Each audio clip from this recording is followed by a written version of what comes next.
My name is Marty Latra. I'm with VENDO, part of the B-Direct Companies, and I've got the pleasure of having Barry Turner, the founder of Lenny and Larry's, join us today. Barry, how are you? I'm doing great, Marty. Thanks for having me. Excited to speak with you.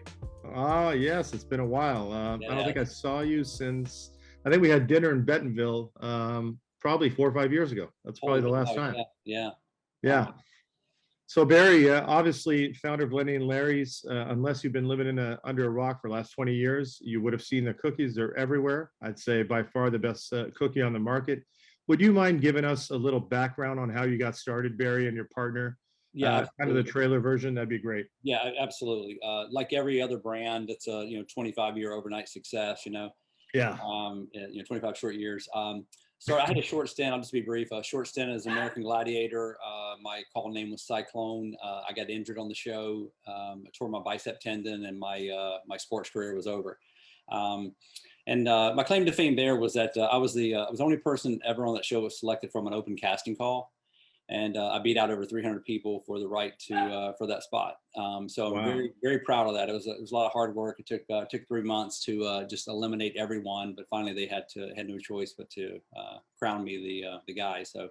And what year was that, Barry? That was a while ago. 1993. 93. Okay. Yeah. Prior to that, I'd done some. I was a bodybuilder. I'd done a little professional wrestling. Yeah. I'm a very physical guy. It's just who I am. And I think just and also like being a just when we use the term entrepreneur, it was a term that really wasn't thrown around back then. So but I always wanted to do my own thing. I knew in life I was one day would have my own company. I never imagined it would be in the CPG space or whatever. But yeah. So but I knew, Marty, like protein was very important just through my own journey. So I proclaimed in 1993 protein was going to change the world. And so I started putting it into familiar products, things that I like to eat, cookies, muffins, brownies, cheesecake, everything. Everyone. And we were just too early. There's no other way to say it other than just being too early before everyone else. Yeah. But you saw what happened. The world caught up to it, and then they realized that protein was here to stay. And something, I don't mean to veer off the brand, but something I was reading earlier, I had no idea that you had an accident when you were younger and your hearing. Yeah. Now, I was curious, I couldn't wait to ask you actually, with the way technology's evolved in medicine overall, have they managed to make that better, or is it still? No, a lot of people don't know it, but as a matter of fact, it came up. This is kind of like it's a 45th anniversary. We'll call it that. So April 28th, 1977 was the day. Oh, wow. And, I was a pretty good baseball player. Hit heads with a guy going after a ball, rendered me deaf, 100% deaf in my right ear. Never got it back. It was just like boom, instant. It was over, right? And things were just so antiquated back then. You go for some hearing tests, and they just go, "Well, we tried, but you're deaf." So it turned out to be one of the best things that ever happened to me. I know it's weird to say, because it changed the trajectory of my life. I started working out May of 1977, and so that's what kind of got you really into fitness. 100% got me into it. I got out of the hospital after about a week. I lost a lot of weight. I was really just skinny, and I didn't like the way I looked. So I picked up weights and trained in my basement for 10 years and never looked back. And I became obsessed would be a great word back then. Obsessed with it, and being physically fit and was very important to me. And it's really been the kind of the genesis of my entire life. Wow, that's amazing. And then also 2001, I believe, is when you got out the first time. Yeah, sold the company the first time in 2001 to an awesome man, Don Crouch, who became one of my best friends, still one of my best friends. And we knew the day that we were consummating our deal that he and I should have just partnered. But I was trying to help my original partner, Benny. He was moving back to Georgia. He wanted to kind of go be with his family back there. And so went off and did a lot of things, man. I started buying and selling a lot of real estate. Ended up running a software company. I always say, what did I know about software? I knew it wasn't hardware, and that was about the extent of it. But I was good at just kind of like seeing things, and pretty good at like analyzing things and figuring stuff out. And I think that's kind of been the key to my success. Also, being able to analyze things and just figure out a solution. In real estate, 2001. I remember last time we talked a few months ago, pre doing this interview, that you had mentioned you're still heavy in real estate, and I think better than ever. Very, very heavy. I love it. I love owning dirt. I think it's the best thing that we can do for ourselves. And people always, timing is a lot of things that has to do in real estate too, whatever. But if you have no intention to sell real estate, if you just always say get in the market, buy your properties, whatever it may be, and just hold on to it, and they will go up in value. But I like to buy where there's scarcity, and what I mean by that is buying communities or areas where there's not a lot of real estate, where there's not a lot of property. Whether it's near the coast, or whether it's in a ski resort town or something like that, or whether it's in Brooklyn and Williamsburg. Buy where there's limited supply, and it'll always be a good investment for you. Strategic purchasing. I like it. Yeah. And Barry, the other thing that really caught my eye this morning, 2013. 5 years in a row, you made the best part of the fastest growing companies out there. Yeah, we were very proud of that. And knowing what I know now, I would have done it differently, where we could have been maybe ranked number one on that list. It's also kind of strategic the way people do it, the way that when they submit for to be one of those groups. But we didn't fudge it. We just want to be a part of it. We thought it was an honor, and it is an honor to be recognized.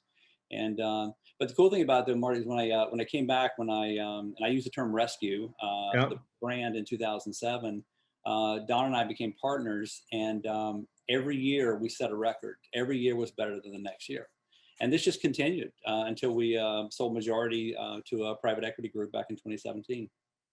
Nice. Yeah. And you sold in 2017. And then one of the things I'm sure people that follow you on LinkedIn know, but one of my favorite things about you as a entrepreneur and business guy and friend is, and I've shared this with you, is on LinkedIn. I don't think there's anyone that's more supportive of all the brands and always so positive. And I love seeing all your comments. And obviously I'm not alone, because I see people engaging. Has that always been, when did that become a big part of your I think it's always been who I am. I like I say, I played a lot of sports, high level stuff, and then I also coach my my son. So it was like team, and I could be being very encouraging, and was always important to me to be inspirational for kids. It kind of started that way. I always believe in you don't make yourself look better by trying to make others look bad. So I don't post a lot. It's just not my thing. I'm not interested in building a personal brand. Some people are. It's just not my thing. But I love following some of these newer guys out there and gals. I love giving my time back to them. And I just want people to be not about the whole be kind, all that crap. No, just be real, and the best way to support other people also, not just by saying some positive things about them online. Go out and buy their product. Don't ask for free product. Don't wait for it to be sent to you for free. Just actually go support them at the store. There's so many cool brands out there. I love Chris Hunter from Koya, and Mark Samuel from I1. I'm sorry, my dogs, they're always barking. All good.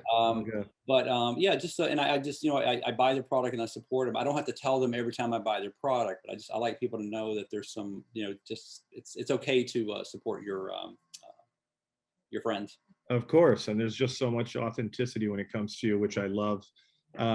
Fast forward to now, how big has social media, whether it be TikTok, I saw you guys on there, Instagram, you've got, I think, 173,000 people on there, which is amazing. Has social media been a big part of your plan in the last, 10 years, or? I think it was a big part of our plan. I'm just being honest with it. For the past, 5 years, we haven't executed great. Okay. One thing you find out about me, I think you know this about me, Marty. I'm a straight shooter. I'm very candid. I like to tell it like it is. Everything is not ice cream and roses. It's just there's some shit in there. So pardon my French. Social media. We were booming. We were growing when I was at the helm, and our social media, and we were growing. Everything we ever did on social media was 100% organic. We never bought a follower, so they were real. But to see us kind of like since we sold the majority, to see it just kind of plateau and even drop is very disappointing. We didn't grow our base. I think it was very disappointing. But yeah, so I think social media is important. TikTok is, is crushing it right now. I think it's a place to be. Instagram is just too expensive if you're trying to drive sales, Yeah. DTC, things like that. Yeah. Yeah, I still believe in growing a brand organically. I think people can see through the brands that have 100,000 followers and they have like 19 likes on a post or something like that. Yeah, exactly. I think we get it. Yeah, absolutely. I couldn't agree more. And and I'm curious on this, obviously I'm a big chocolate chip guy myself. What has been over the years, and more, I'm sure it's changed and evolved, what seems to be the hero item amongst all your SKUs? What's the best seller? That's it. It's just chocolate chip. Oh, really? Yeah, it's everything. If you ask anyone who has a lineup of cookies, if they have 20 flavors, yeah, chocolate chip is probably 80% of the sales. Oh, that's awesome. It's crazy. I mean, you can skin it a bunch of different ways. You can put in a little. We just launched some complete creams now. It's a little Oreo version. But we have crispy cookies, and it's always chocolate chip will always be the best seller. Okay. But the thing about it is, like, your consumers and also your buyers, they want to see you innovating. So they want to see your strawberry shortcakes and things like this, whatever, knowing that it's going to be chocolate chip, peanut butter, double chocolate, and probably lemon. And that's kind of the end of it. And what's just to end on this note, what's the future of Lenny and Larry's? Are you still involved in the day-to-day? No, definitely not. Yeah, definitely not involved in day to day. I had about a 4-year journey with them as we sold. 2 years very involved, and then the last 2 years it was more like as a consultant. But I'm 100% out as far as that. Still on the board, still have equity. The good thing I did want to touch on really quickly is we have a really good CEO right now, Jolie Weber. Okay. And Jolie was dealt like one of the worst hands you could be dealt. That she started with us in February of 2020, and within 2 weeks, the world shut down, right? Oh, wow. And boy, she never complained, and I was just like, I mean, I don't know how I would have handled it had I was just starting something, because she was just dealt that. And but man, she really weathered the storm and did an outstanding job. So I just want to give her a shout out. I think she's absolutely amazing. And what was just to stay on that topic for a minute, what was her background? Where did she come from? She came from Wise Potato Chip Company. Okay. So she had a lot of experience in CPG. She'd never run her own show. She'd never been a CEO, but she came highly recommended from so many people. We were really excited when she joined us. Yeah, that's awesome. But she did an outstanding job leading our team. Well, exciting to see what they're going to come up with next, innovation-wise, and so on. Yeah, we have some good stuff. We launched. I developed it's called the complete. They call it the. I don't like the name. I don't like the design, but it's called the Complete Cookified Bar or something like that. Okay. But it's an outstanding product. It's a plant-based product. It has cookies on top. Okay. It was kind of I had to kind of reconfigure it a little bit the way from my design of what I really wanted. Yeah. But they ended up launching it. It's been a huge success. We do have a 1 gram sugar cookie called the Boss Cookie. It's doing okay. Okay. But we just launched our complete creams, which I'm super excited about. This product is outstanding. So yeah, we have some cool stuff coming. We have a new bar coming as well. Okay. That's awesome. Well, I can't wait to see what you guys come up with. And thank you so much for your time, Barry. I appreciate it. Buddy. Always good to see you. Yeah. Okay. We'll talk soon. Take care. Cheers. Bye-bye.